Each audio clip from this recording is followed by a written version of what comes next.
Okay, I didn't have time to get gloves before the legs started to slide off, but I just wanted to show you just how bad fork seals or fork seals left unchecked end up being. You can't see the bottom. Okay, let me just, there you go. So that's what's coming out of the fork right now. And I'll remove the clip in a minute here, but I'll slide this off. Yeah, wow, dude. I said fork seal's not a milkshake. Oh my God.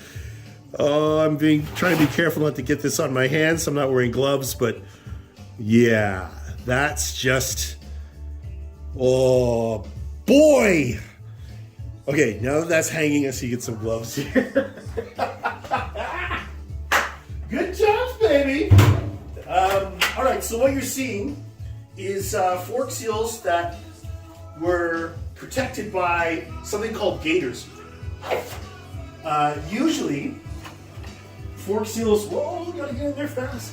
Usually fork seals are protected by something called dust covers. It's like a little rubber cone. Maybe I have one here I can show you real quick. Yeah, here it is, here it is. Okay, so this is a dust cover, right? And this would slide over the fork, and quite literally, when water hits it, it'll just sort of wash off the side and down. Gaiters, I don't have any here because I don't believe in them, especially for city use.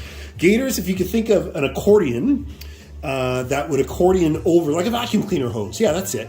Like a vacuum cleaner hose would go over the fork leg, and that would do the protecting where the dust cover would. Like it's sort of a difference of what you prefer. Now, for off-road users, gaiters are a good idea because they're on off-road and the road kicks up dirt and stuff, and that potentially could score and damage the forks. But in the city, where the streets are relatively clean, one can get away with just a dust cover, which was that little thing that I showed you a minute ago. This poor fella, bike came back in 1972 with gaiters. And gaiters in the city, all they do is trap water inside them.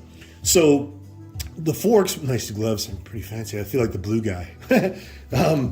So what ends up happening is water gets inside the gaiter and it can't escape.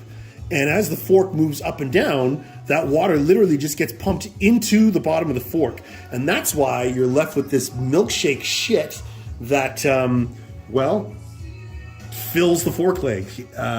It's, oh man, that is, I don't know if you can see in there, but that is some kind of nasty. Woo! Most of it's drained out the bottom of the hole there. But anyway, yeah, that's what you're seeing here. Very rarely do I see this amount of water contamination in fork oil, but there it is, and I actually got away relatively clean, even my gloves. I got to clean that off, which is not going to be much fun, but this is part of the job. If I could zoom in with gloves on. Oh, I can. Nice. Yeah, so that's the bottom of the dampening rod, if you want to call it that. This really is just a traditional fork. It's telescopic, so the inside moves. Sorry, yeah, the inside moves through the outside. I guess you can't see it in this frame. Yeah, there it is. So the inside slides up on the inside, and basically oil is contained in here, and it moves back and forth, acting as a sort of dampener between the spring, which is also inside here. So instead of being like a pogo stick, you get this nice smooth oil moving motion of the fork. This is very, very, very old school, and there's not a whole lot of dampening that comes from a fork of this vintage, but it doesn't mean that it shouldn't be cared for, and absolutely there shouldn't be water in here. Anyway, just wanted to shoot this video, show you just how bad fork seals can actually be. And even though this is on camera, if you could possibly imagine a really, really bad smell coming from your monitor as you watch this, that's exactly what these smell like.